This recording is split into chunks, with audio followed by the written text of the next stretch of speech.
record any of that. So that was great. Um, so what I have on here, let's see if I can share it with the group so that you guys can see it. But before jumping into it, we all know, and it's no rocket science to know right now that the opportunity, well, just where do we see the opportunity? Buyers, sellers, open houses, like what do you see in terms of opportunity that's out there? If you're trying to put business together tomorrow or this week, where are you going to look and what's your game plan? Mhm. I'm gonna look in my sphere of influence. You're going to look in your sphere of influence. And what are you going to look for? People who are interested in buying or selling. And Okay. I feel like right now, for me personally, that's where I'm getting more leads. Uh-huh. I am not finding as many leads as I like to at open houses. Right. Not that there aren't there. Uh-huh. But with a lot of follow-up work, a lot of them have agents. Okay. And I still call them. Right. Right. But that's kind of where I'm So gonna for focus you, my your focus is your sphere of influence. That's where you're going to get your best chance at finding a deal sooner than later, Mhm. right? Versus an open house for you. For me. And that's great. And would you say you're more hopeful to get a seller or a buyer right now? Um, I'm hopeful to get both, but I Okay. think I'm more likely to get buyers. Okay, you're more likely to get buyers. Uh-huh. Why? Because I think a lot of people are on the fence to buy Mhm. because of, interest rates, prices, Mhm. things like that. Things are sitting on the market longer. Okay. I feel like they think that there's opportunity out there now. Right. So yeah, I actually had a call over vacation. That person is getting pre-approved now.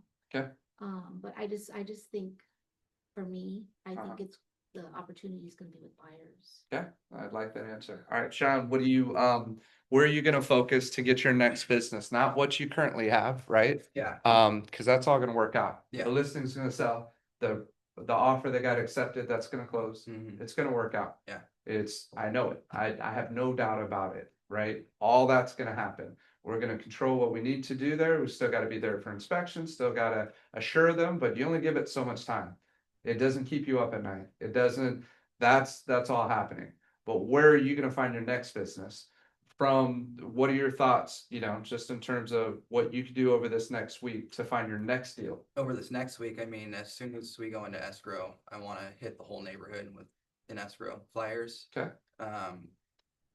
Kind of just promoting how quick we did it, what price we got, giving them a idea of what their property could be worth, and Okay. hopefully my next it will be a listing on my next end Okay. too. So your goal is for another listing. Yeah. For a seller. Okay. What and else?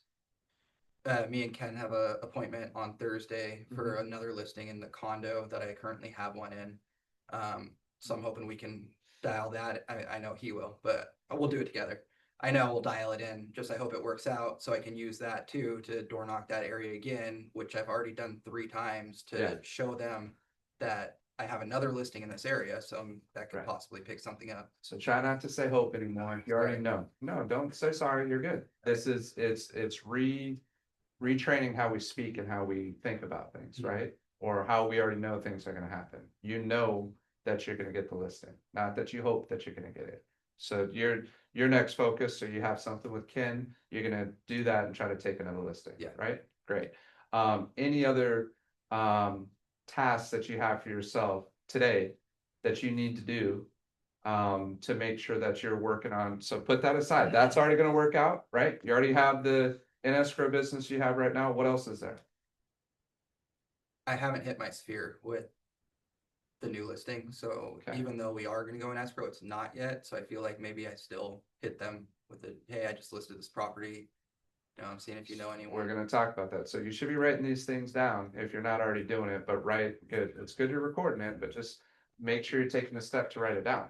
So talking to your SOI is very important with what you got going on right now. Mhm. You could even get a testimonial, just like he shared, and ask him, say, hey, you know what would be really cool if you're open to doing this? Do you mind just doing a quick little video of what your experience has been like so far? Right? And just say, and say, if you don't want me to share it, I won't share it. I just want to keep this for myself so I can play it. And then if he says you can share it, that's even better. What are you gonna say? I Can't- want to ask him a question. Yep, Like, what did you do this weekend? Oh my gosh. I'm gonna get to that, but that's why I want to make sure he writes this task first. But no, you're exactly right. So you got the task, you're gonna talk to your SOI, you can ask your client, see if he's okay with you interviewing him and doing a quick little video, right? Yeah, And if he doesn't want you to share it, that's fine, but try to get his permission to do it.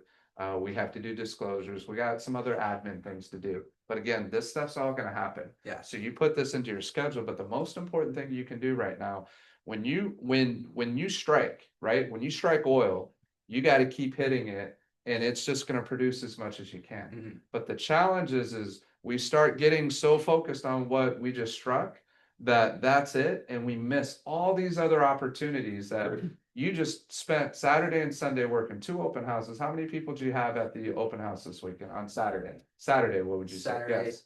40 to 50, 40 to 50 Saturday, okay? Sunday, how many? at least 50. Okay, at least 50 on Sunday. Yeah. So open houses, yeah, stay away from open houses. Don't open houses. Yeah, it was insane. Yeah, it's What's the cranking right price now. point? It is price point, it's cranking, I mean- it's all the different things, right? Yeah, But again, Moore only has, 60 active listings. It's not like Moore cranking, but when you price it right, and they were originally gonna list at 890. And then he's like, what's your professional opinion? I said, you need this sold, right? That's their biggest fear of taking your offer, right? Yes. Okay, let's go to 850. So we did, and that's what's generating the multiple offers. Instead of listing at 890, we went 40 under what we knew we could get, right? But if we go to 890, we probably sit for at least a couple weeks before we get anything. And then we may still end up where we're at right now. So that's the first key to it. But more importantly for you, for a task, you already set one appointment. We set one appointment, followed up. He had a good connection with somebody, and we set one appointment for a buyer consultation. They're very early in the process. They're fiance.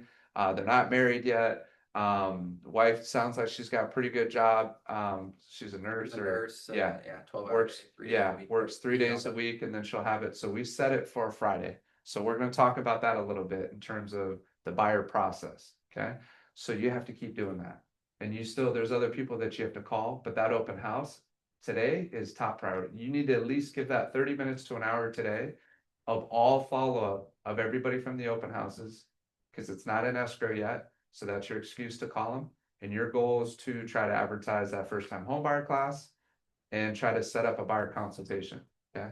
There's at least 1 or 2 other people you can pull from there. You already got one. You had another good connection. She didn't pick up the phone. But you already had. Yeah, she emailed me back Did she? yesterday. Yeah. Oh, good. But So- she said she has a client or an agent, but we'll talk about that later. Okay, okay. How we But deal with at it. least she followed up with it. No, if she already has an agent, it's fine. You keep moving. Yeah. So this is the other thing people do, is they hold on to their leads like their clients and their business and transactions. You guys start moving through that stuff. Mhm. Don't, if there's nothing there, just leave it alone. Yeah. There's so much more better opportunity out there. From the face-to-face, your SOI, that's real. That's worth not just throwing away, right? But if it's somebody you meet at an open house and they're like, oh, I got an agent, just let it go. Keep moving, because there's plenty of other better opportunities that you just got to pick up the phone and call. Yeah. Okay. Got it. ahead, I Ken. wanted to share like an example. Let me go to the boardroom. But you get, when you're calling these clients right now, you guys have to understand that anytime someone's buying something, it's because they want to better their current situation. That's the bottom line. It has to better their situation. You have to figure out what that is. So when you're calling people, you need to discover, like, just asking them, how are you doing? How's the family? How's it, go through that thing. I guarantee there's a lot of people that are thinking, hey, the market's changing. Maybe this is my last chance to cash out. There's a lot of people that want to sell and get out of Dodge. They're hitting that retirement age. So if you're thinking like that, even if they're not your clients, maybe you can target a demographic of seniors, a certain age group. Dory or the title rec can give you a list of people, certain demographics. Guarantee they're realizing my social security is not going to be enough to live in California. I guarantee a large percentage of people are thinking about selling. But then you run into people that they'll say, I love to move up, but I can't because I have a 3% interest rate on my home and this home's 6%, right? But I really need to move because I have my family's growing, but I just can't give up that house. Well, the mistake that we make is that we want to totally try to get this listing and we're missing the purchase. You might be able to get that listing later on. So if you have the house that they have here to sell, and then here's the buy, right? And they have the 3% rate here. Well, most people have equity. So you can do what's called a HELOC loan and take out $100,000. That's probably going to cost them like $400, right? Their payment, because they're at 3%, is probably marginal. So I'm just giving you a hypothetical. Let's just say it's $3,000 a month for everything, payment. Okay, $3,000 payment. You take out $100,000, they're able to purchase this home. This is their down payment. They rent this for $4,500. So they only have $3,400 worth of costs. They're making a positive cash flow. That justifies that HELOC loan. That justifies the higher payment here. Now they own two homes that are gaining equity. And when the market does shift, they can sell this one or refinance it, or whatever you have. They make a decision. But this allows people in today's market to be able to buy something now. And just people don't do that. They don't think like that. So you just got to think of different creative ways because there are people that do want to move up. It's good. Yep. So, so getting back to that question, and actually I'll ask just online, who do we got? We got Amomi, Sheila, either of you. What do you see as the opportunity out there right now in this next week to try to put business together? Are you more focused on buyers or sellers? And either of you, if you can unmute yourself and just share with the group. I still got you. All right, Sheila. Yeah, I'm here. Honestly, I am, like I said, I'm like a complete beginner in California. I've been lagging, like just trying to get my business You're cards good. together. That's how far behind I am with this. 'Cause I've been like, dealing with Texas stuff and, with Right. toddler and a cold and all that. But so I am like just soaking this all in and making notes for myself to make a plan to have Good. an answer for that next week. Perfect. So open house is definitely a good place to start with what we have, right? So especially meeting new people, that's how my dad built his business, was open houses.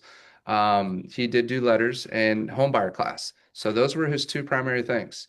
He did homebuyer classes probably about once a quarter, and then he would drop off letters to apartments, rental areas, Navy housing, wherever to try to fill that class.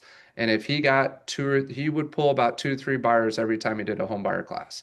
But he marketed it, he advertised it, he worked open houses. He had the sign-in sheet that you had at yours, right? That said, hey, our next open home buyer class, just so you know, it's November, is it 14th? It's the Friday after Veterans Day. So that's our next in-person. So promoting that is big, okay?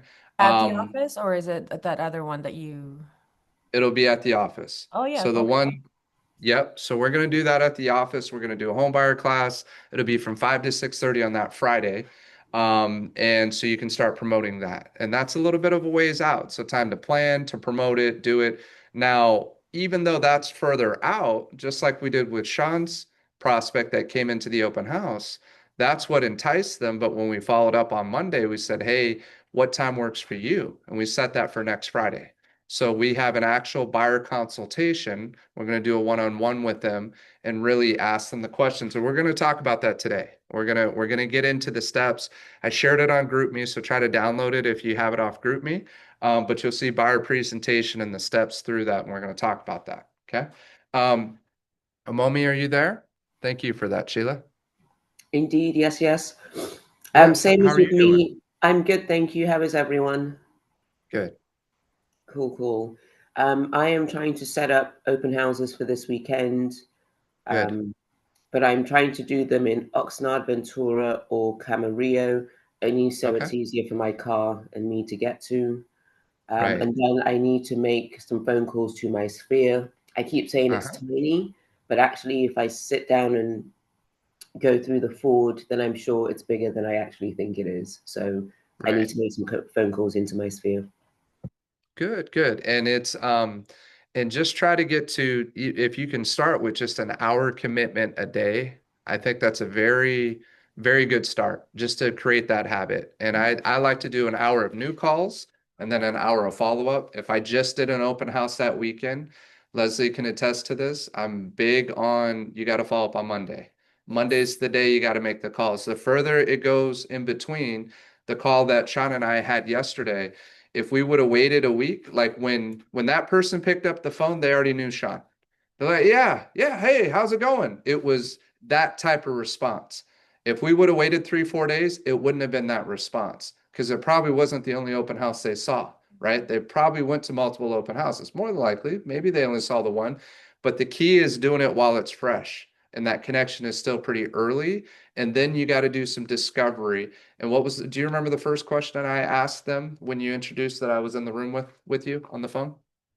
First question I asked is, and I already knew the answer, but I wanted him to say it, was, is this your first purchase? Right? That opened everything up for me. That's what I started with. Is this your first purchase? Yes, it is. That's great. And I said, I've, helped out first time buyers for over 21 years. I'm actually second generation. My dad's helped a lot of military teach home buyer classes for 30 years in Ventura County. We've helped a lot of first time buyers. Do you think that creates some credibility there with that particular person? I already got their attention.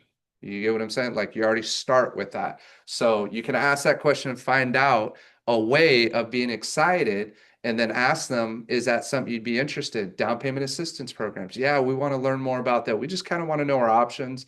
Like we're very new. We're probably about a year out. So they're giving all the objections as they're already trying to pump the brakes from not committing to calling a loan officer. And this is where agents make that mistake. Okay. So I wanted to talk a little bit about that, but to get to the original question, the headline that I saw today is there are 500,000 more sellers than buyers right now.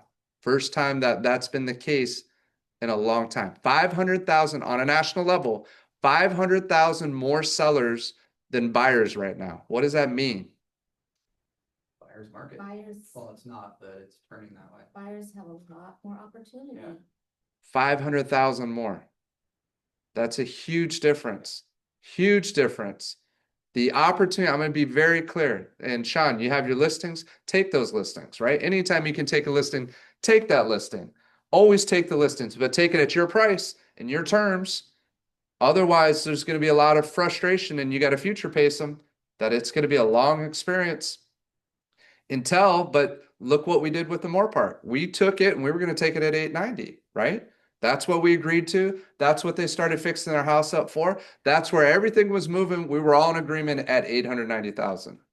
But then once they found the house that they loved, are they a little bit more open to listening to you at that point in time? Yeah. Completely changed. What do we got to do? What, 875? 850? Well, what do you think? What's your opinion? And what was my line? Do you remember what my line was to him?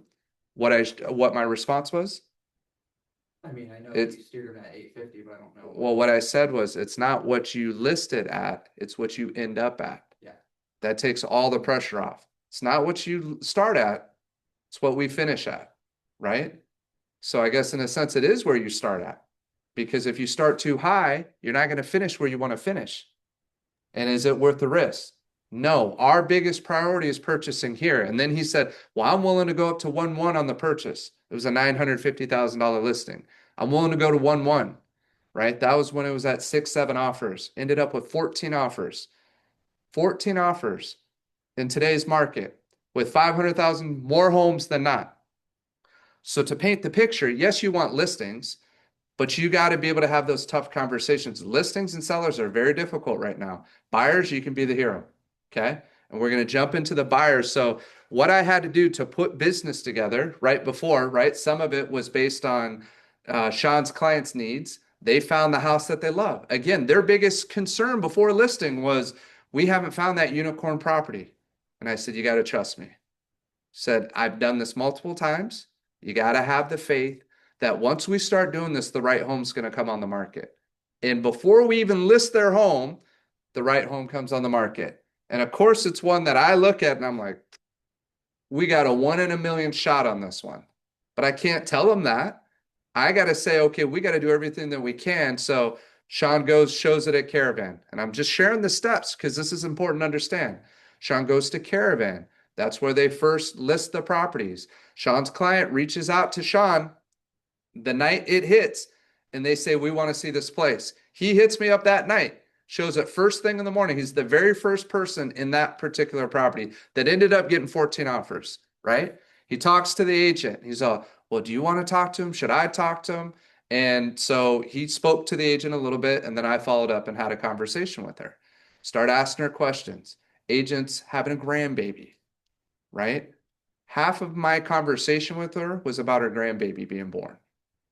There's an important connection that's required through this process. You're interviewing for the job to work with somebody, and they got to pick you over 14 offers. We were contingent. We were a contingent offer. Love the family. They got to meet the family. So the owner actually got to meet beautiful family, 4 kids, great young family that comes in, that sees this house, and they tell us, this is the home. This is the one we have to have. So are they a little bit more motivated to listen to our guidance now? Completely changes. But we took the listing. We did that first, right? We gave them the faith and the hope that the right property is going to come. The right property came. Then we got to go ham in terms of doing everything we can to get that offer accepted. So this, the Caravan was on Friday. No, actually, I didn't see it on Caravan. It popped up that night on the MLS because they wanted to get it on Caravan for Wednesday morning. Right. So we both saw it, and What day was that though? Tuesday night. Right, Tuesday night. Yeah. So Wednesday was when you saw the property, It was right? gonna be on Caravan starting at 11, so even though it said vacant, I talked to the listing agent to see it before then, before all that other agents did, so we saw it at 10. And Okay. she was there and we met her there, so, So all this happens. So they meet them there. It's on Wednesday. yeah. And we already know at that point in time, she had 3 people say they had offers coming in. We already knew that. Their hopes are getting up. So then our clients want to write an offer right out the gate. And we had to slow them down. We had to say, look, she said they're having a baby. The owner's driving up to Spokane. They're not going to respond right now. There's nothing we can write at a $950 ask price. There's nothing we can write to get this offer accepted. Okay. Not right now. I said, you got to just trust in the process. And I got to follow up again on Saturday. And Saturday is the day that her grandbaby's going to be born. So a perfect excuse for an agent not to answer the phone, right? She answered the phone. She picked it up in the morning. We had a conversation. She said she was already at 7, 8 offers. And then I asked her, I said, okay, so you're already over $1,050,000. That's 100,000 over ask price. She said, yes. I said, are you already over 1.1? Because I already knew that's what our client was willing to go to. She said, not quite yet, but we're close. So, okay. She said, oh, we have 7 offers right now. I said, all right. Well, I want to give you good news. We did find out that the clients are approved through Jeff Baum and they can do a bridge loan, so they can do this non-contingent. So now the fear of selling the home's out. I said, but even further, we're going to list the price because we still want to sell the house. We're going to list it at $850,000, not $890,000. So that shows motivation on our part, makes us look stronger. I make a bomb video talking and explaining everything I can so that gets delivered directly to the seller, right? And talk about the situation, how bad they want the home. We do the letter, we do the pre-approval, the regular things, but we did a bridge loan and then we did a selling the home pre-approval. Okay. So all this happens, we have the conversation, we send it off. And I'm just sharing this because timing's so critical. We get it off. She calls me Sunday morning and says, we have 14 offers. And I'm thinking she's going to say, we didn't go forward with you. We took it all cash. She's all, they're not even countering you. They're taking your offer, and takes the offer straight up. Yes, sir. And a big part of that is we got our clients on board to work with Jeff. Jeff Baum. We Yep. got them on board to work with Jeff. Jeff has a relationship with this listing agent. He had a 45-minute conversation with her. Mm-hmm. So that was a huge play. Big time. Jeff was a big part of it. Yeah. So it's timing, it's communication, It's trying to, without anybody crossing any lines, trying to discover as much as I can. And she was trying to make it work for us. She was trying to make it work for our clients without telling us what the highest offer was.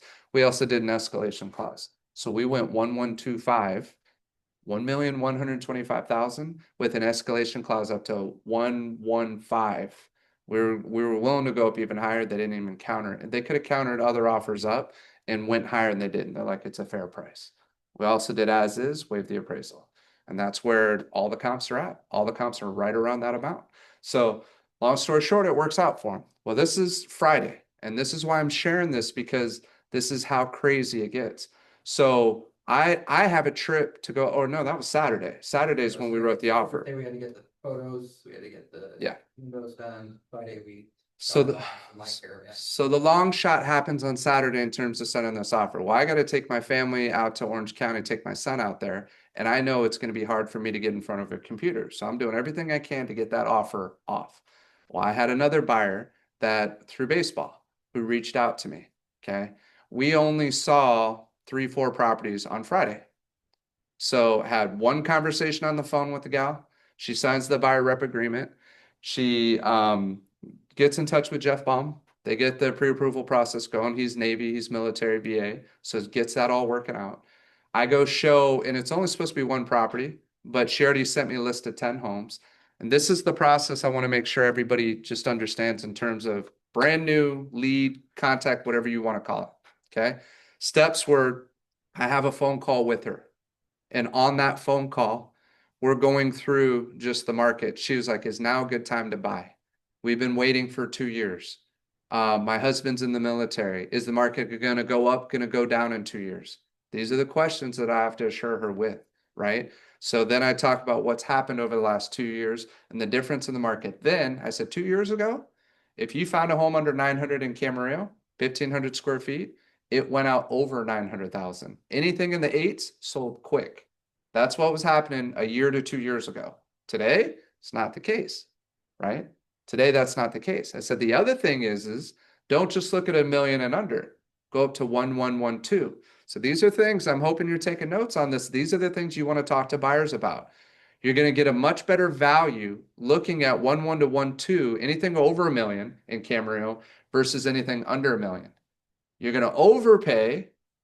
In reality, you're going to overpay for something that's an older home, that's a smaller home, and probably an okay neighborhood under $1 million. Where if you can just put $1,025,000 or a home that's sitting at 1.1, right? You're going to get a better neighborhood, more square footage, bigger yard, swimming pool, other things.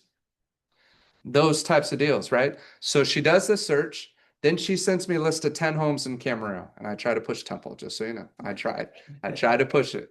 I said, you got to check out Temple. Temple's a great opportunity. Size-wise, they couldn't do the street, you know, and that's, I mean, yeah, that's the challenge, right? So all that being said, we have that probably hour conversation. I send the buyer rep agreement. They sign the buyer rep agreement. They get them in touch with Jeff, right? Then I show the property on Friday. I show Lyndhurst. That's actually what we wrote on and what we got our offer accepted, the pool home. So there's a Lyndhurst property that started at $1 million, dropped all the way down to they were at 965. These are the things that you can do in this market. We asked for a 3% credit back in closing costs. 3% at 950 is almost $30,000. We wrote, instead of 960, we wrote 950. So we wrote 950 and asked for 30,000 back. It's pretty aggressive, right? And I still asked for 2.5% on the commission on my side. Could have went higher. It was 30, almost pushing 40 days on the market, but I didn't. I did 2.5%, and we did that. They countered us back. They gave us our 950, but they were only going to give 2% towards closing costs. Not bad. It's about 19,000. I call my clients up. She says, that's a deal breaker. She said, we got to do way too much work on this property. She's like, that $9,000 is going to go a long ways. We need that cash. And that cash is more important to have that money in hand to fix versus financing. Okay. So even getting a better price isn't as important. So as we come to that counter, and the agent was kind of interesting. I actually had an easier conversation with Cheryl Lynn for the 14 offers. We're 1 out of 14 with a contingent offer right? That was easier in the communication than it was with this agent who has no other offers, only our offer. The home's been sitting almost 40 days on the market. What does that tell you? And I'm not trying to, if you know the agent, I'm not saying anything to be mean, but you got to be mindful that if you are a listing agent and you got one offer coming in, yeah, we're trying to negotiate. We're trying to get some pretty good terms. But we didn't come in at 900,000 asking for 3% back. We didn't come in at 930 asking for 30 back for them to net at 9. We wrote 950, 30, 30 back puts you roughly around 920. And guess we end up. So this is how I bridge the gap. I got my clients to say they'll go up to 959 and then get the full 3% back. Will it appraise at 959 for a home that's 1,800 square foot pool home in the Heights? What do you think? 100% it will. It's gonna get it. I have no doubt. It needs a little bit of work. It's dated inside. Kitchen's a little bit smaller. There's 2 that sold at 980, right? Not too far from it, and they were in pretty original condition, but they're in the Heights, and no pool. So I think with the pool, the way that it's set up, I'm not worried about appraisal, and I brought that up to the listing agent as well. So look, I'm not worried about the appraisal, but this money is important to them. And if they couldn't use that full credit, just so you know, if you're not aware, a lot of times lenders have a cap on how much closing cost credit they can give. Does that make sense? So 3% is very common as the cap.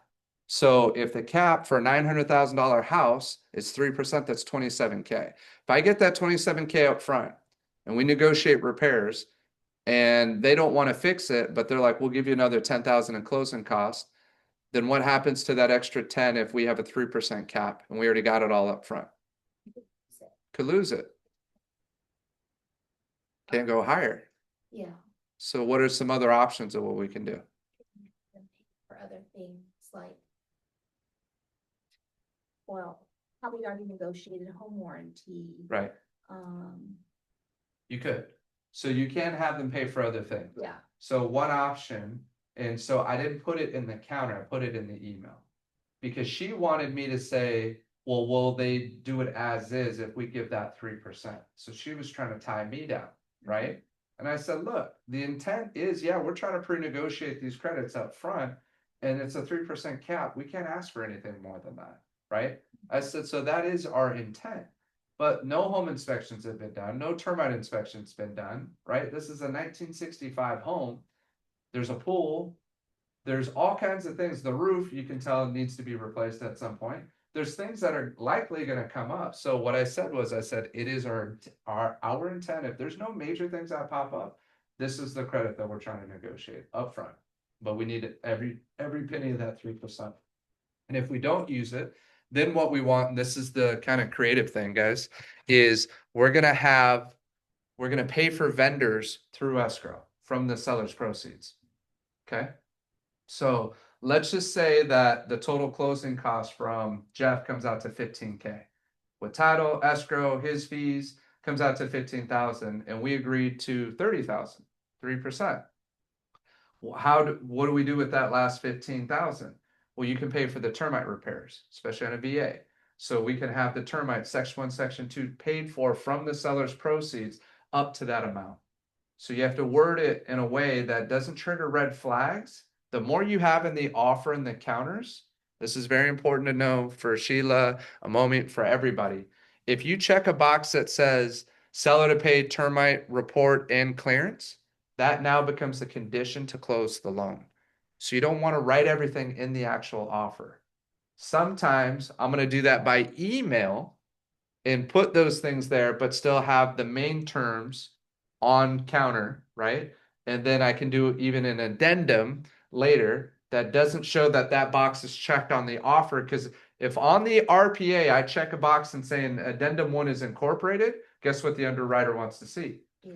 They want to see addendum 1. If I say the buyer's going to pay for the home inspection on the purchase agreement, guess what that underwriter can ask for? The report. They want to see the whole home inspection report. That could be a disaster, right?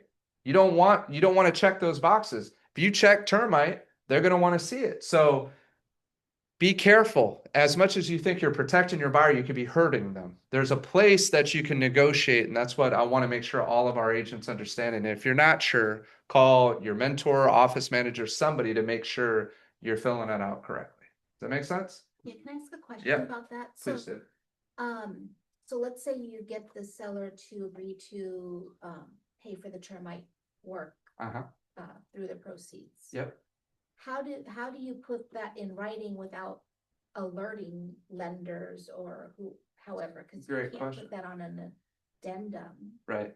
Because that's how we usually put repairs, is we just say credit towards recurring and non-recurring closing costs. Correct. But how would you? So what I did on this one is that we kept the credit as the offer and the counter offer up to the 3%, right? Right, Then in the email, because she wanted me to put as is, and I didn't put as is on there. I said, look, our intention is this credit is all we're asking for. And this is what's required for us to put this deal together, right? And we're bumping our price up 9K just so that your seller's netting the same amount that you already countered us at. I said, but also I don't want to draw any red flags to the underwriter. And this agent knows enough to know what I'm saying is accurate, right? So she can relay that to her client. Like, look, this is why they're not putting this on the counter. And then it says, then I asked her the question. I kind of flipped it and said, instead of her trying to get me to take it as is, I said, do you know of any disclosures or any major challenges or expenses that we're going to have to overcome to be able to close this transaction? Are you aware of anything? She said, no, we're not aware of anything. And we do understand that if there is something major discovered, we'll figure out a way to overcome that. You get what I'm saying? She said that on the That's email good. response, but I'm triggering that by the question that I asked. You get what I'm saying? Which could have scared him altogether because I'm not saying as is, but I'm also not trying to go in bad faith. And then so when I call my clients, I'm like, look, they're agreeing to this credit, but they're under the understanding that this is it. But they will give us the full 3%. So if we don't use it all in closing costs through the lender, then you're going to be able to pay for termite. It could be even roof work. It could be a plumber. It could be other things. It could be flooring, a flooring contractor that comes in. And as long as escrow's on board with it and they see the invoices sent to them and they can do what they need, they can take the money from the proceeds and pay these people directly. Okay. So these are options and we've done it. I helped Kim with his Moorpark transaction doing the exact same thing. And it was annoying because the lender they were using kept changing the closing cost. So it kept going lower and lower and lower, even though we agreed to whatever the amount was. I want to say it was like 19K. And it went from 19, then down to 18, then down to 17, then down to 15. Luckily, the listing agent was allowing us to keep like submitting these invoices so that we never lost anything. And we kept getting the full amount of that credit. Okay. Does that make sense? Yeah. So a very important thing to understand. Big lesson for everybody here. You want buyers. Don't be afraid to write and ask for credits. I know it'll make you cringe as a listing agent, right? But hey, you want an offer in hand and then you got something to work with. And then it's having the tough talks with your clients saying, hey, look, I know this isn't what we originally were hoping for, but it's the reality of the market right now. If we want to sell and be done with this and move behind this, this is what we need to do. And you have a few different ways of doing it, but getting it to the right price, which you just did on your property, that's the best thing you can do. Because buyers, as buyers agents, we can always come higher. We don't have to go to that price. You don't have to gouge somebody just for the sake of doing it. You got to understand and know where comps are at. You got to know where properties are selling at and know when a good value is a good value. And there's enough money there that you can play with based on these reduced prices to still get the appraisal and still give credits and still be able to work together. There's always a creative way to figure out how to put it together. So if I want to get paid right now, I'm focused on buyers. And like even the listing that took at Moorpark, if we don't get their offer accepted on their purchase, or at least even if they didn't find that house that they were so excited about, they don't do everything they do on the listing to get that where that needs to be for both of them to work out. So still the purchase was more important than the listing. But we had to encourage them that in order to get the unicorn property, you got to get your stuff going on this listing. And we got to exhaust every opportunity possible. And he kept listening to the very end. And that's why he won.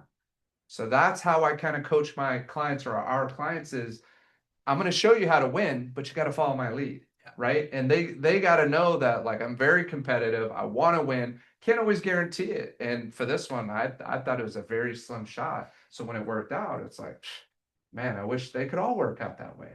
But the opportunities on the purchase, even in that crazy situation. Yeah. Okay. So, Question about yes. Your transaction. Uh-huh. So on the listing side Yeah. of your listing, Uh-huh. did you get multiple offers? We did, yeah. And so you accepted one or your We're going- counters? We're still waiting for the multiple counters out right now. And are you allowed to say, or can you say, did you get above your list price? Yeah. Was there a worry that you wouldn't? No. No. I had, I mean, there's always a chance, especially in this market, that people are writing at asking Right. price. That's happening quite a bit. worry, yeah. That's happening quite a bit, right? But at the same time, the only way you have a chance is if you get it to the right price. And that's including the one at Beachside that I'm still hanging on to and should wrap up. They finally signed the CD, got all Oh. contingencies removed. But and we had to go way lower than we were originally expecting, So we're I think with the lowest we dropped that one down to was 735. We started at 775. We thought it'd sell for 800,000. And we had to get down to 735. They wrote a 700 offer. We countered back 725. It's kind of like, well, screw it. If we don't get it, so be it. Do 725. They said yes. They didn't ask for any repairs either. So it still worked out. So all the fears that most sellers will tell you, like, well, if I go too low, then they're going to ask for repairs. Then they're going to do this. And it's like, we don't know. And you've already fixed the things. And they did ask for some things. But we already had a contractor ahead of time from the previous escrow fix and address the things that were in the report. They didn't do a new inspection report. They went off that previous inspection report and they put the request for repairs off of that, which we already fixed. Oh. So we didn't have to spend a whole lot more, maybe a couple $100, but nothing major. But they ended up getting 10 under what they ultimately were hoping at 735. But we had to go way down just to finally get people to start writing offers. It's got to seem like a deal, sometimes almost 50 under, right? Right. It That's also what it's got to feel like. It helped us greatly that there was a listing down the street at 835 that was a complete, like, it needed $100,000 at least worth of work, and they had their opens the same time we did, so people would stop there before they would come to us. And see that this one was done, Yeah. right? Nothing needs Completely to be ready to done go, guaranteed. inside, outside. It's got a cool little shed in the back too that was like from Costco. That was, I think he said 10,000, but it has air. He's got a split unit in there, so it has AC. you Yeah, can't but call it it's 80, you can- it's under it's like an 100,000, office. you know, 100,000. It's like a little office gym that he works out of, and it's nice. It's nice and cool in there. So this is better than a regular property. And that's why it's like, it's even hard to market and advertise that. But when people came to like, oh no, we're getting this, right? It's done. It's still little things that you need to do, but overall, single story home, they can get those types of reactions. So this is what I wanted to make sure we talked about today was this process. Online, do you guys have the documents that I shared on the group me? I'll see Yeah, if I we can. do. Yeah. Okay, perfect. So we're going to go through that right now just to explain it so that it makes sense. So I'm doing the buyer presentation, and this is just kind of the steps.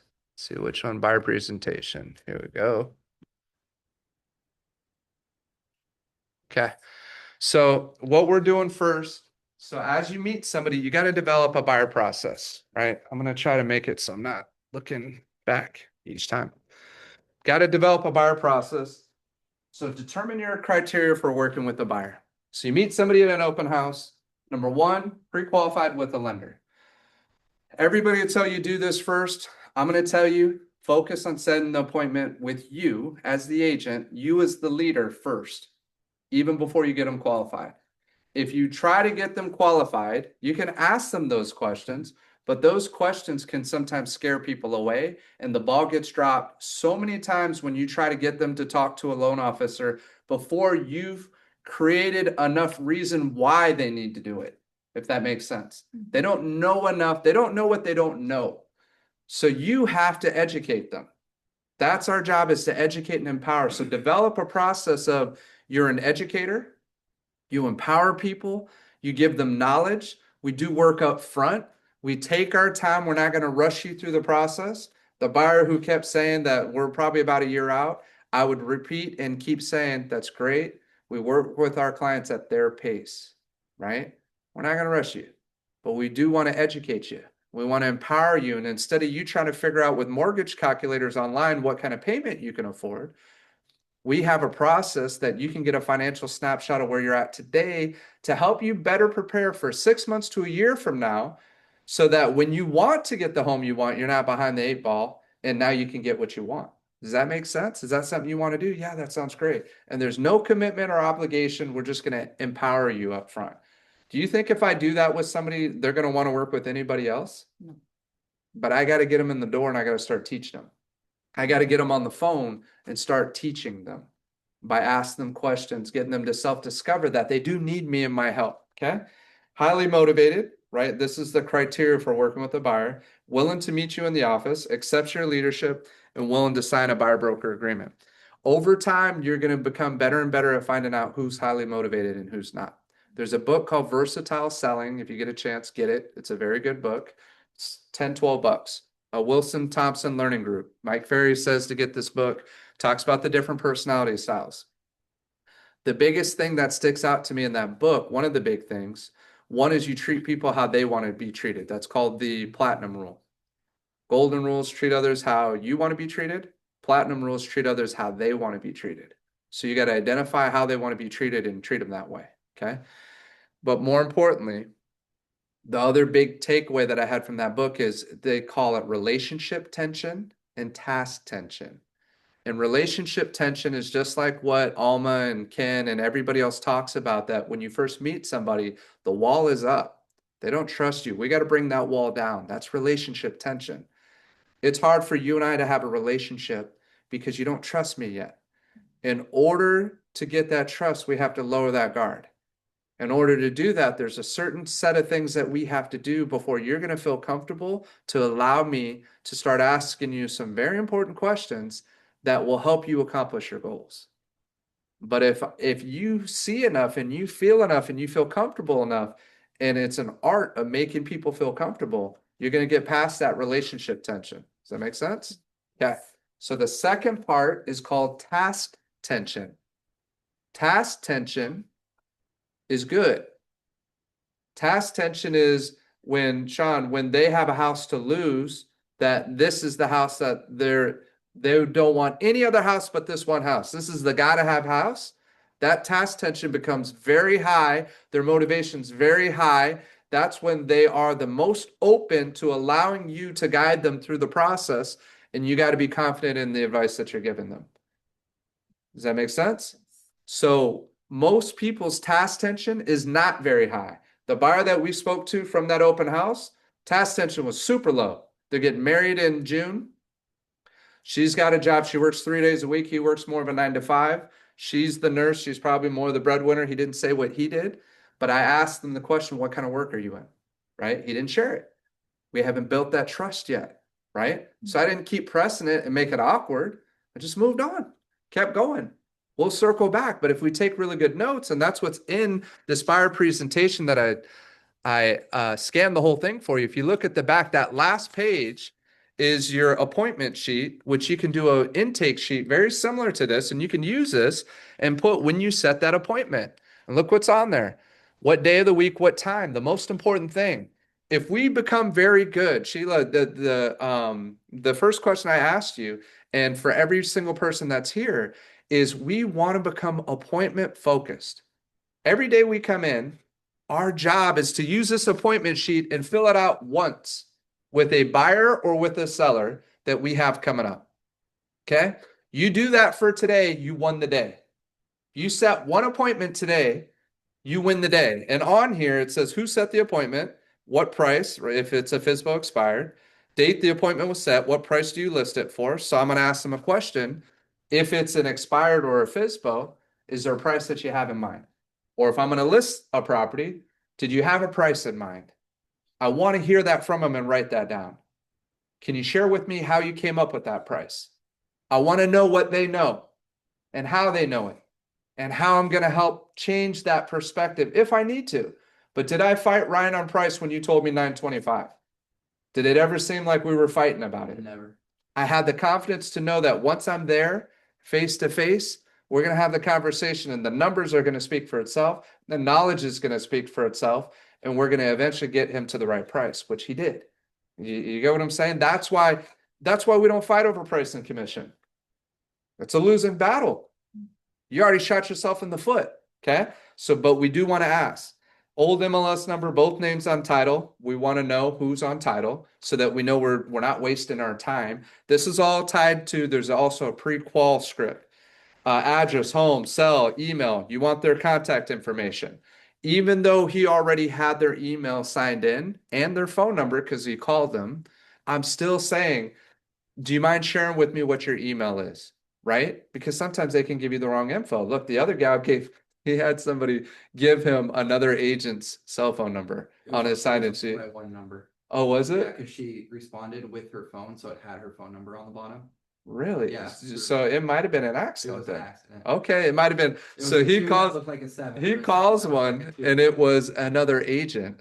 And I was like, how funny is that this person's walking in there writing another agent's phone number on there. Saying doesn't have an agent just to have you call another agent and the other That agent's would've like, been funny if it was on purpose. But it was Yeah. another agent that had an open house that day too. right, so that's what's I crazy. thought, oh, yeah. I thought she had the card and just wrote it right next That's to what it I while thought, nobody's too. checking and verifying it. Well, that's we should tell buyers they should do this now.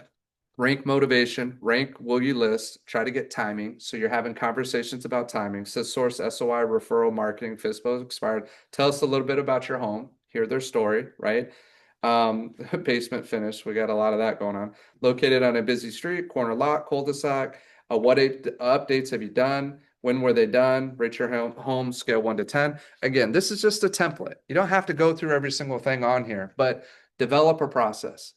There's a top agent who does property management. Their intake sheet was ridiculous. It was so good. Asking about HOA information, asking all these things, and I'm seeing it, and you understand high-level producers have their systems in place like this. You don't have to go verbatim off what I shared with you, but create something like this for yourself. Create a process and be professional, okay? So really important. So let me go back up. This is your weekly log sheet. If you're going to be on the prospecting game, and especially new starting out, you should be using the sheet. Keeping track of how many people you reached out to. Pay attention to it, right? But again, it's not about calling 100 people. It's about setting one appointment. That's ultimate. It only takes you a call and you set the appointment. We called one person from his open house and set the appointment. I'm okay at setting appointments. I've done it a lot, right? I've done it for a long period of time. So you have to master that skill of setting appointments. We're not there just to shoot the shit. Excuse my French, right? I'm not there just, how do you feel? How's it going? All right. I hope you like me. Do you want to hang out? That's not the job. The job is to be a professional and discover, do they want to buy a home? What's important to them about becoming a homeowner? Are they interested in a home buyer class? Yes, we are. Great. Okay, well, what time can we set that up? We have our one class that we're doing, and what day works for you? Is that, well, these are the schedules, and we start getting into it, but I'm hammering down a date. If I have to change it, it's fine. That's okay. But let's tentatively set a date while I have this opening in my schedule. And it's not wide open what works for you. I could have also went, because he said 9 to 5, and then guess where I'm doing my appointment? 7 o'clock at night. Not saying don't do that. Early on, you got to take whatever you can take. But for me, I'm going to protect those hours. And I seem to set more appointments by only giving specific time. Tom Hopkins will teach you alternate choice. You give him 2 yeses. 2.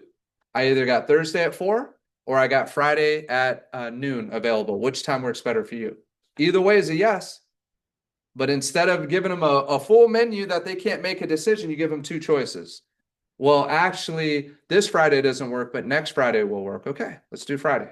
And we'll do it for that next Friday and then fill that time slot. So we got to master that. Okay.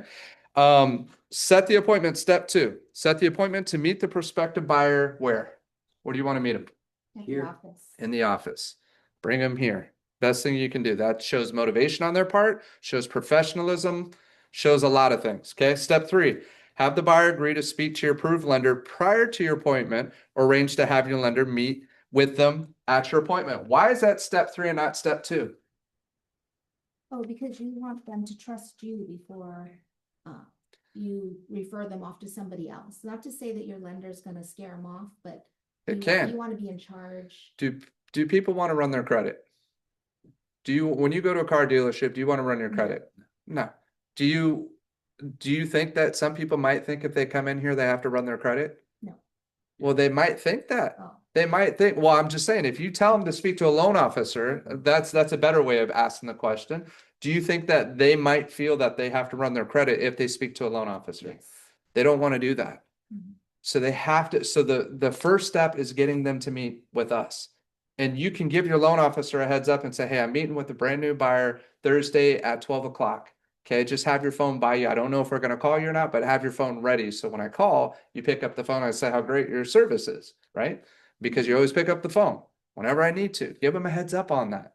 You might not call them, you likely will. Once you earn enough trust, they come into the office, you're speaking to them, you're getting an idea what they want. They're telling you their hopes and dreams of the perfect home. Yeah, but we kind of, well, do you know what monthly payments you can afford? Well, we kind of think it's this and that. Okay, great. Do you know what that would qualify you for in terms of how high you can go on purchase price? I'm guessing 500,000. How'd you figure that out? Well, Zillow calculator. Okay, well, there's a lot of things they miss. Would you be okay if I reach out to my guy? We just have a few minutes on the phone with them and he might be able to tell us whether that's realistic or not. Are you open to that? Yeah, sure. Why not? We're already here. Put them on speakerphone. Hey, just introducing you to these buyers right now. This is how it works every single time. I'm telling you, this is the process. When Ken talks about closing, this is closing. Closing's meeting them face to face. Closing's guiding them through the process. Closing's getting them to take that next step. Once I get all the numbers figured out, again, this is a puzzle I'm putting together. I know what they can qualify for. I know whether they have some credit stuff they got to figure out. I know whether they can do it right now. I had it come up actually with the one that I wrote the offer for. They had something come up on their collections, $90 for some stupid electric thing on a rental property that he has. He's deployed, he's out of the area, it gets sent to collections. It was removed from the report, came back on the report. These are reasons why, even though I knew these buyers were qualified, they have to run their credit because that could kill the deal. Well, when I move fast, right? I spoke to them on like a Wednesday, got them qualified with Jeff on Thursday, showed them property on Friday, we're in escrow by Saturday. Do you see what I'm saying? That's the process. It's not even, what are you laughing That's for? crazy. It's the truth. Everyone says like, oh, buyers take. Yeah. Yeah. It seems like it's something that's not normal. That's the normal process. Yeah. That's the That's where we truth. gotta get, where you have to change your mindset. It's So there. many of you are pushing it off like, oh, I need to give it 3, 4 weeks, 4 or 5 weeks. No, it's boom, boom, boom, boom, boom, boom. That's the way it always worked. When you have their attention, and they're taking action, she's pregnant. So this couple, she's pregnant, gonna have a baby in January. She wasn't gonna do anything until afterwards. She was gonna wait, right? They're renting. They were fine. I convinced her on the phone when she asked if it was a good time to buy in the next 2 years. I said, we got to check some stuff out now, like right now, because the opportunity for you is big now. I can't tell you what that's going to be like 2 weeks or a month from now. Last year, November, December went nuts, which is good for you for Temple, right? Went nuts. But for buyers, it sucks. 1 out of 14 offers. Did you think, Sean, that we would have 14 offers on the property that was their gotta have house? No. There's nobody that could have told me that at the beginning of this year that we would be writing a contingent offer, that we'd have to figure out how to do a bridge loan to make a non-contingent to give them a chance of buying that home. It's crazy. Yeah. That is seriously, I wouldn't have thought in my wildest dreams, but it's already picking up for the right homes. It's picking up. And you tell your sellers, say, look, it's not, I'm not trying to finish. 90% of the market is experiencing what you're experiencing. There's 500,000 more homes for sale right now than buyers that are looking on a national level. That's crazy. So you're not on your own. But guess what? There are homes selling. And Lyndhurst just went in escrow. And they would have considered us if we were at a lower price. Now we're there, but we keep chasing it and we got to get out in front of it. And again, it's not what you listed at, it's what you end up at. So if we slowly keep tiptoeing here, we're going to get our butts handed to us. Because what do you think kind of offers coming in? They're coming in low and it's going to scare them. So let's get in front of that. Let's flip it where we know this is the best opportunity at this square footage. Doesn't matter if it's on a busy street. There's going to be a family like the family that I have in escrow on Lyndhurst. It's not to rub it in, but they have 4 kids, a 4th on the way. They're living with mom and dad, right? They need that. But the fear with the kids is the busy street. Right. That's the fear, right? But you get somebody who has to live with mom and dad, that's who you're going to sell the home to. And there's another one who called on Lyndhurst that's doing the same. They're going to move in with mom and dad. They're trying to figure out, okay, can we build an ADU? They're trying to figure out how to make it work with everybody. So there's a market for the buyer that's going to buy your property. You just got to figure it out, but you're getting there and it's coming soon. So, and then you just tell them, just be patient because that's all you can Really do. important, you have to realize is that when time is going It's by, 11:30. thoughts are going into their head, they're overwhelmed, and they're talking themselves out of it. If you're giving direction and tasks, it's a checklist, and as the checklist starts becoming completed, they feel like they're gonna be able to do this Right. when you're giving them direction. But you have to give tasks, and you have to keep them preoccupied. As they start completing, you're holding their hand through all of it, and they're saying, oh, this is happening, this is happening. We literally just had a client we picked up, Juan and I picked up. Their previous agents were saying, give me $20,000 and we'll go look for a home for you. This Hispanic family, yeah, this is the kind of people they're running into. Like the They're- agent is The asking. agent's asking for money up front. Totally unethical. They're going, no one's showing them property. They're saying, this is all we can afford, $330 for this condo with a $700 HOA. I meet with them and I go, wait, let's reevaluate here. I talked to the lender and I said to the lender, hey, what could these people buy in a house? 500,000. They ended up buying a beautiful house in Palmdale. Yeah, it's a 40-minute drive, but they're getting a house that looks like a Big Sky home. It's 2,700 square feet versus a condo that was in the valley with a $700 HOA. We're there. They put in $4,000 into the deal. That's it. We got a Cal half a second, did the first. We're at the home doing the inspection yesterday, or whatever it was, yesterday, I think it was. You know what they were saying? Is there any way they can cancel on us? They're asking me, is this really ours? And they're all, I don't think we want the appliances, because someone told us we have to pay extra for that. Well, and Juana's going, sweetie, this is your home. This is what comes with it. No one's gonna take it away. They were in disbelief. They were so misinformed. So misinformed, such disbelief. This is what your competitors are putting out there. But as you're guiding them through, the girl says, the daughter says, I can't believe in the next 20 days I'm going to be living here. They can't believe it. Guess what they brought? They brought their family member, their brother. Can you help them too? Already, automatically. Mhm. That's how it works.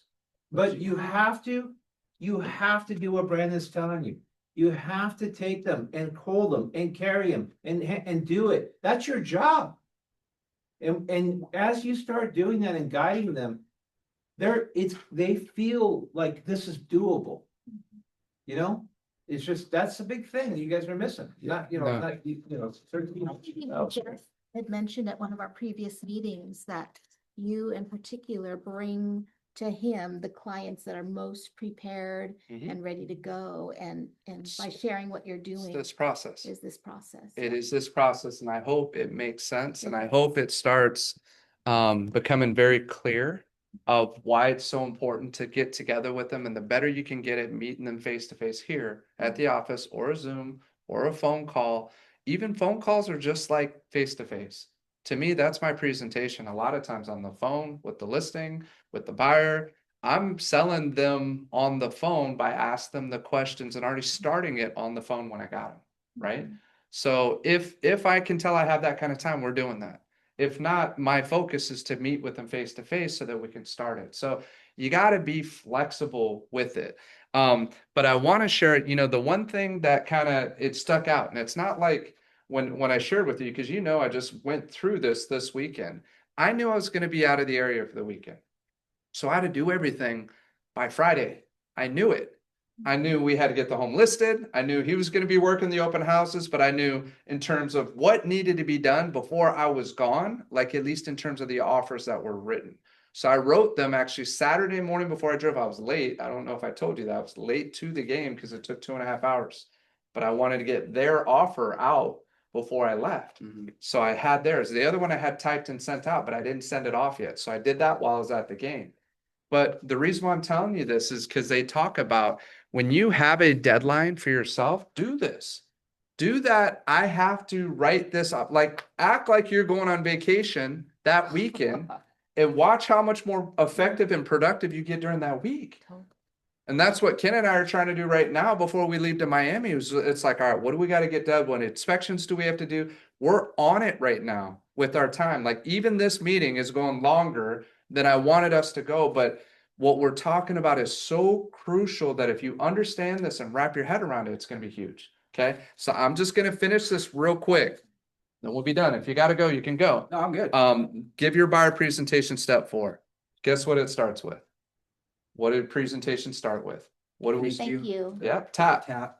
Thank you again for coming into the office. Number 2, I would like to acknowledge you for taking the time in your busy day to meet with me. Acknowledgement, right? And then I promise that you will leave today with your questions about buying a home answered and hopefully feel more confident and excited about the whole process. Would that make you feel pretty good if you came in and you heard those 3 things to start with? Before we get started, guess what I'm doing next? Your Pacing, future. future pacing. Casting a vision. Map. Oh, okay. Right? A map. So we did the tap. Now we're doing the map. This is the same thing for the buyer presentation. Before we get started, I'd like to briefly go over what we will be covering today. First, number 1, I'd like to spend some time finding out what you're looking for in a home, right? And what's most important to you during the experience. Number 2, second, I'll share with you what I do as an agent, not only to help you find a home you love, but to negotiate the best price and protect you through the process. Number 3, or last, if you feel comfortable with everything I share with you and confident that I can help you, we will take care of some paperwork and get started. Sound good? Great. 8, so share with me a little bit about yourselves with me. Family, kids, right? And we're trying to hear their story. We want to hear about them. So people, the easiest way is tell me a little bit about yourself. If you don't mind sharing your story with me, I'd like to hear a little bit about you, right? Open-ended. What are your plans? What's your goals? Number 10, what is important to you about your next home? 11, you can literally have this in front of you as you're doing your presentation. Have you ever owned a home and you tell them, I prepared these questions for our meeting today to make sure we get the most out of it. Is it okay if I go over these with you? Sure. Sean, have you ever owned a home before, or will this be your first? I've owned a home before. You've owned one before. That's great. How long ago did you buy that home? About 8 years And was that here locally? in Moore Park. In Moore Park. Great. So you bought 8 years ago was your first purchase. And how was that experience? It was great. I mean, Good. everything, we love the home. If I could do anything different, I probably wouldn't have gotten one with a shared roof line, to be honest. Okay, so that's good to know. So what are you looking for in your next? And we'll go into that. Or I'll ask the question, what did you like or not like during that experience? I want to hear good and bad, right? And we're just doing discovery. 12, how soon would you like to be in your new home? 13, tell me, what are you looking for in the next home? Neighborhood, price range, beds, baths, square feet, garage style. 14, what questions do you have about the buying process? 15, what questions do you have about down payment, closing costs, earnest money? I don't know what an earnest money is. 16, may I walk you through the buying process looks like so you know what to expect. What is that? 30-day escrow, the buyer consultation. 17, explain steps in the home buying process. 1, looking stage. 2, writing an offer. 3, how earnest money works. 4, review all the different deadlines. It says REPC, it's RPA, and how they work, knowing the different deadlines. E, discuss due diligence inspections. F, time to move in. One Okay. thing is missing in that, because it's older, is the buyer rep agreement. It was on the beginning part of it, and that's the paperwork that you're taking care of. Okay. But yeah, no, good point. 18, do you have any questions that I didn't cover? 19, are you ready to get started? 20, great, let's take care of some paperwork. That's your buyer rep agreement, right? But before that, at the beginning, it says determine your criteria for working. Number 5, willing to sign a buyer broker agreement. Now it is a requirement, as Ken's saying, right? So that's a part of your process. But was there anything on there that if you covered all of those things and asked all those questions, is there anything that you're missing? You're asking the question, is there anything that I missed? Is there anything else, right? That is a complete outline to make sure that you do what you need to do at that buyer consultation meeting. That's it. It's all you need right there. It's right there. That's everything. And you can make your little nuances, add your questions the way you want to add. Practice that. Have a role play partner. Practice doing that buyer presentation. Go through the process. Get comfortable with it. The more that you do it, it will be second nature. And if you do that, you're going to make a lot of money this coming quarter to the year. You focus on buyers. It's what has taken my business to my best year in production ever, is because I realized when they did the buyer broker agreement change, that was going to cause a reset, and that was going to be my opportunity, because I knew how to teach a home buyer class. I knew how to make buyers feel comfortable. I know it's more work. I know most agents don't want to work with buyers. That's my opportunity to win in this market. And I figured that out almost 2 years ago. And it's still the same message right now. And I'll take more listings. I'll do more business because of my focus with buyers. Yeah, you know what's exciting is seeing like Sean right now. Again, I'm not just giving you a massive compliment, but it's nice. You're so focused now, but your ability to process is not, you're at a higher level of processing than a lot of people are able to. Just like even myself, you're processing a lot faster. So that what Brendan just told you, I know you're gonna know that right away. But you weren't open to that before. Now you are. You're like staring there like you can't get enough food. It's changed. It's an It's obsession. totally, it's an obsession. Because you believe in yourself now, and you believe in the process. It's replacing my golf. Dude, Yeah. and I'm just saying, like, You'll it's be able so- to do plenty of golf is- later. if we can get, we need you as a testimonial to get everyone else to believe like that. Because that, you're gonna eat that up. You're gonna process that quickly. I know by the way you're responding to the questions. I've seen it a million times. You're ready. Yeah. And it's just, you're like, I just get it. I know that you're gonna go from here to this. Next year is gonna be amazing to watch. Well, and I'm hoping, does it all make sense in Yeah. terms of what we're trying to focus on today? Because it's not trying to minimize the listing. Believe me, listings are still gold, Right. but they can be a pain in the butt right now too. It's not that buyers can't be a pain in the butt. You just have such an advantage for buyers right now that you will make a lot of money if you start really becoming hyper focused with your buyers. You should have a balance of both. Yeah. Have a balance of And the both. listing right now is a total, it's a great time to list Yep. properly. Mm-hmm. Look at the difference. Look how many people you had. Was there a lack of buyers for that home? Not even close. You sold it in 2 days. Is it that much under what everyone else was? No, No. you're within reason. Yeah. But nobody's within reason. That's why there's so many homes sitting there. People they start off, we just had a correction. There's still not enough inventory. Not even close. Price it correctly, you will have a hot house to sell. If you tell that to your client, they're gonna love you, that you're gonna handle it. Nobody wants to deal with the stress of a home not selling. It's daunting. No, it's good. Any other final thoughts? Online? Just that you guys simplified the. No, this process. was so helpful. Thank you guys. And Sean, you're Good. killing it, man. I'm ready to be there with you soon. Yeah. Everybody will. Let's do it. You're all going to be doing it. Thank you, Thank you, Momi. guys. And thank you, Sheila. No, appreciate you guys hopping on. I'll try Thanks, to upload this. If you guys want to watch it. And then, yeah, definitely download and print those documents I shared with you. And hopefully that helps. Hey, Napoleon Hill, by the way, I'm a huge fan. Have you read Outwitting the Devil? Uh-huh. Oh, yeah. Have you read that book? Yes. I'm listening to it right now. It's so good. I had a hard time listening to it. That guy's voice creeped me out. It Oh was, yeah, it was, but I like the it was book good. a lot. I know. Anyway. No, it's good. But it Yeah. like I literally would be driving and would hear his voice afterwards. I was like, Yeah, all right, maybe I'm not better ready read for than it. listen to. But yeah, I hear you. Yeah, All right, man. for Have a sure. good day. No. Thank you. You too. You guys take care. We'll see you soon. Yeah. All right. Bye-bye.